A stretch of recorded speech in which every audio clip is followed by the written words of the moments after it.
Good morning students. आज हम Durkheim के सामाजिक तथ्य की अवधारणा को देखेंगे। उसमें हम सामाजिक तथ्यों के अवलोकन के नियम का अध्ययन करेंगे। तो हमने पिछले वीडियो में देखा था कि दुर्खिम ने सामाजिक तथ्य की परिभाषा क्या दी है। तो दुर्खिम के अनुसार सामाजिक तथ्य कार्य करने, सोचने, अनुभव करने के वे तरीके हैं जो व्यक्ति पर भारी दबाव डालने में समर्थ होते हैं तथा पुनः क्रिया तथा जिनमें व्यक्तिगत चेतना से बाहर भी अस्तित्व को बनाए रखने की उल्लेखनीय विशेषता होती है। ये दुर्खिम के द्वारा सामाजिक तथ्य की परिभाषा दी गई। तो अब सामाजिक तथ्य की उन्होंने विशेषताएं बताई। सामाजिक तथ्य की विशेषता में उन्होंने बाह्यता, बाध्यता, सामाजिक उत्पत्ति, सार्वभौमिकता, इनकी बात की। तो विशेषताओं के बाद हम देखेंगे सामाजिक तथ्यों के अवलोकन के नियम क्या हैं। तो पहला नियम है सामाजिक तथ्यों के अवलोकन का। दुर्खिम ने जो अवलोकन के नियम दिए वो अपनी जो पुस्तक थी इनकी समाजशास्त्रीय पद्धति के नियम के दूसरे अध्याय में नियमों का उल्लेख किया है, जिनके द्वारा सामाजिक तथ्यों का अवलोकन किया जा सके, उन्हें देखा जा सके और उन्हें समझा जा सके। सामाजिक तथ्यों की व्याख्या के लिए दुर्खिम वैज्ञानिक पद्धति के प्रयोग पर बल देते हैं। समाजशास्त्र को एक व्यवस्थित और वास्तविक विज्ञान के रूप में प्रतिष्ठापित करने के लिए दुर्खिम प्राकृतिक विज्ञानों की अध्ययन पद्धति को अपनाना आवश्यक मानते हैं। सामाजिक तथ्यों के वैज्ञानिक अवलोकन के लिए हमें निष्पक्ष और तटस्थ रहकर उनका अध्ययन करना होगा, ऐसा दुर्खिम मानते हैं, जैसा कि प्राकृतिक विज्ञानों में किया जाता है। सामाजिक तथ्यों के अध्ययन में अध्ययनकर्ता को स्वयं के व्यक्तिगत विचारों, राग द्वेष आदि का कोई प्रभाव नहीं पड़ना चाहिए। सामाजिक तथ्यों का वैज्ञानिक, तटस्थ और निष्पक्ष अध्ययन कैसे किया जाए, इसके लिए दुर्खिम ने सामाजिक तथ्यों के कुछ अवलोकन के कुछ नियमों का उल्लेख किया है। पहला नियम है उनका consider social fact as things, मतलब सामाजिक तथ्यों को वस्तुओं के रूप में समझा जाना चाहिए। सामाजिक तथ्यों के वैज्ञानिक अवलोकन का पहला नियम यह है कि प्रत्येक सामाजिक तथ्य को एक पृथक वस्तु के रूप में देखा जाना चाहिए। दुर्खिम वस्तु और विचार में भेद करती हैं। विचार अमूर्त और परोक्ष तथ्य है, जबकि वस्तु एक प्रत्यक्ष तथ्य है। दुर्खिम के अनुसार जब हम सामाजिक तथ्यों के एक वस्तु की भांति अध्ययन करेंगे, तभी हम उसके अच्छे से उसका अध्ययन कर सकते हैं और हमारे विषय को विज्ञान की श्रेणी में ला सकते हैं। दुर्खिम के अनुसार जो प्रत्यक्ष है उसमें अध्ययनकर्ता अपनी इच्छा से कोई परिवर्तन नहीं कर सकता, जबकि परोक्ष तथ्य भावना प्रधान होते हैं। वैश्विक दृष्टि से ही वैज्ञानिक अवलोकन का आधार हो सकती है। जब तक कि सामाजिक तथ्यों को एक बाहरी वस्तु समझकर उसका प्रत्यक्ष अवलोकन नहीं करेंगे, तब तक उनकी वास्तविकता प्रकट नहीं होगी, क्योंकि हमारे पूर्व निर्णय और पूर्व धारणाएं हमारे वैज्ञानिक अध्ययन में बाधक हो सकते हैं। तो तुर्खिम क्या कहता है कि जब आप सामाजिक तथ्यों को जब तक आप वस्तु के रूप में नहीं समझेंगे, तब तक आप किसी भी विज्ञान का जो अध्ययन है, विषय का अध्ययन है, वो विज्ञान के रूप में नहीं कर सकते। तो इनके अनुसार पहला नियम यह है कि आप सामाजिक तथ्यों को वस्तुओं के रूप में मानें, ताकि जब आप अध्ययन करें, अवलोकन करें, तो आपकी जो पूर्व धारणाएं हैं वो उससे परे रह सकें आप, और आप एक निष्पक्ष तटस्थ होकर अध्ययन कर सकें। इन बाधाओं को दूर करने के लिए वो कहते हैं कि सामाजिक तथ्यों को भौतिक तथ्यों की भांति बाहरी घटना समझा जाए। वस्तुएं स्वतः स्पष्ट होती हैं, वे हमारे सामने स्वयं अपने स्वरूप को प्रकट करती हैं। हमारी भावनाएं तथा पूर्व धारणाएं उनके वास्तविक स्वरूप को प्रभावित नहीं कर सकती। इसलिए सामाजिक तथ्यों के अध्ययन के लिए दुर्खिम उन्हें वस्तुओं के रूप में मानने पर जोर देते हैं।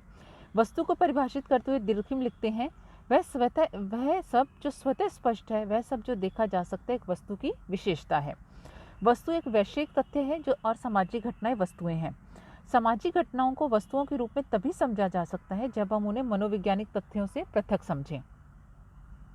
सामाजिक तथ्यों में यह गुण पाया जाता है कि वे व्यक्तिगत चेतना का फल नहीं होते, अतः वे व्यक्ति के नियंत्रण से परे हैं। वस्तुओं की भांति सामाजिक तथ्यों में भी हम अपनी इच्छानुसार संशोधन और परिवर्तन नहीं कर सकते। संक्षेप में दुर्खिम यह मानते हैं कि सामाजिक तथ्य व्यक्तिगत चेतना से परे हैं और स्वतंत्र होने पर व्यक्ति पर नियंत्रण रखने के कारण वस्तुओं के रूप में समझे जा सकते हैं। तो इन्होंने पहला अवलोकन का नियम क्या दिया कि सामाजिक तत्वों को वस्तुओं के रूप में अध्ययन करें। क्योंकि ये कहते हैं कि समाज सुई जेनरेस है, और अगर आप किसी विषय को विज्ञान बनाना चाहते हैं तो आपको विज्ञान के नियमों को फॉलो करना होगा। तो उसी क्रम में उन्होंने पहला नियम दिया कि आप सामाजिक तथ्यों को वस्तुओं की भांति समझें। द्वितीय उन्होंने कहा eradication of all pre conceptions, मतलब सभी पूर्व मान्यताओं का उन्मूलन करना। दुर्खिम के विचार में वैज्ञानिक अध्ययन की सर्वप्रथम आवश्यकता यह है कि हम विषय वस्तु के संबंध में जितनी भी पूर्व मान्यताएं व कल्पनाएं अपने मस्तिष्क में रखते हैं उन्हें निकाल दें, त्याग दें तथा केवल वैज्ञानिक मान्यताओं को ही महत्व दें।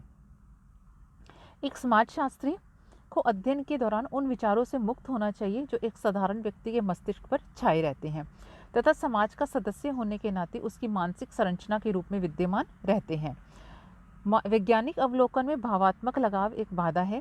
जिन विषयों से हमारा लगाव होता है उनके विरुद्ध हम कुछ भी बोलना या सुनना पसंद नहीं करते। धर्म, नैतिकता और राजनीतिक विश्वासों से संबंधित हम जो विचार रखते हैं वे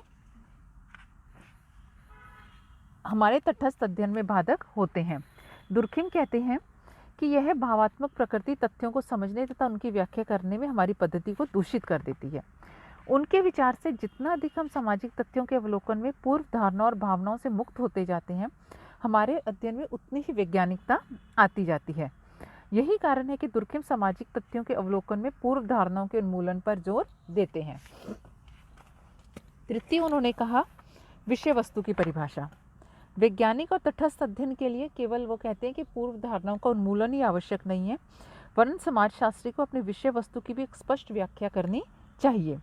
इसके लिए उसके अध्ययन में आने वाली वस्तुओं की भी स्पष्ट परिभाषा होनी चाहिए।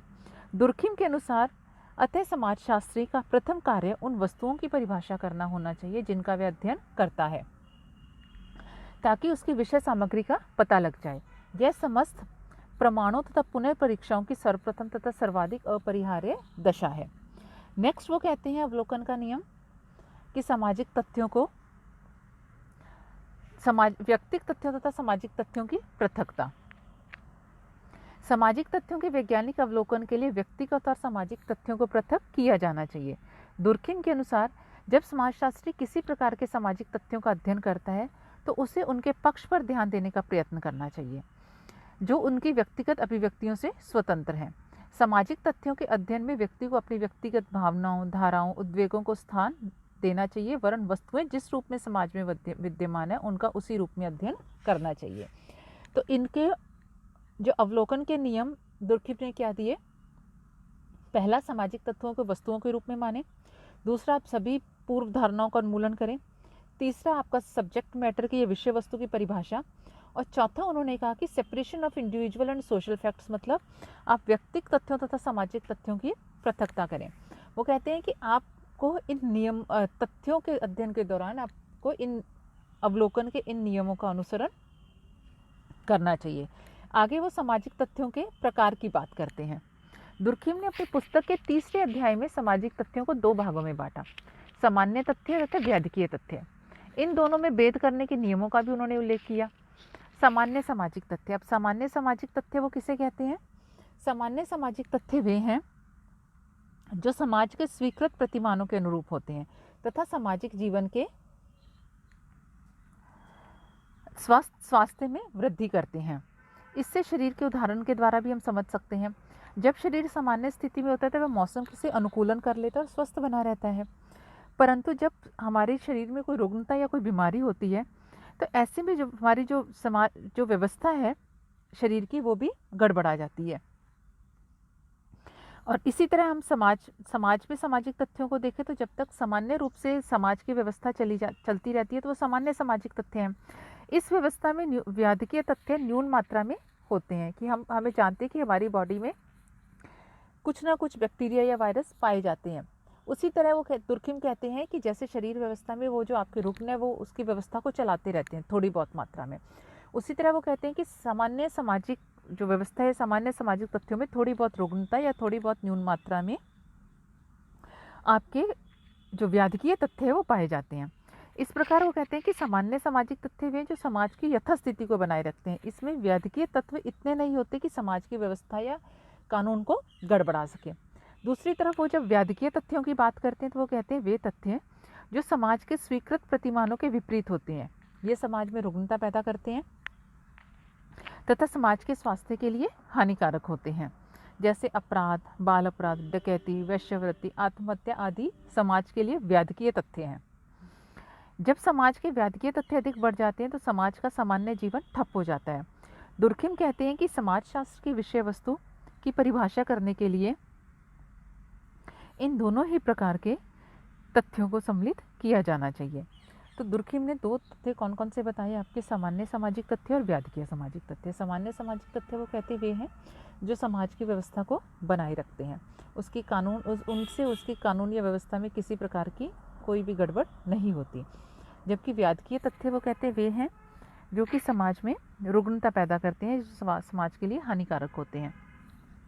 जैसे वो कहते हैं अपराध, बाल अपराध, वेश्यावृत्ति, डकैती, आत्महत्या, ये सभी वो कहते हैं कि आपके समाज के लिए व्याधिकीय तथ्य होते हैं।